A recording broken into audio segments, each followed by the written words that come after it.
Hello and welcome back to my channel. In today's video I will show you how to fix the Hertz app not working properly. So let's get started.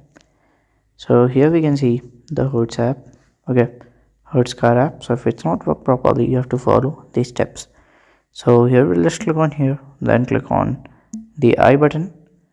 Then here you have to scroll down and click the storage. So clear the data, and here you can see it will work. So if it's not work, then you have to uh, check for the update. Go at here, search button, then at here you will search for the Hertz car rental app. Then from here you can go and update it. If it's work, then fine. If it's not work, then you have to reinstall it. So then click on here, then click on install button and download it again from Play Store. So if you find this video helpful, make sure you like, subscribe and share the video. Thank you for watching.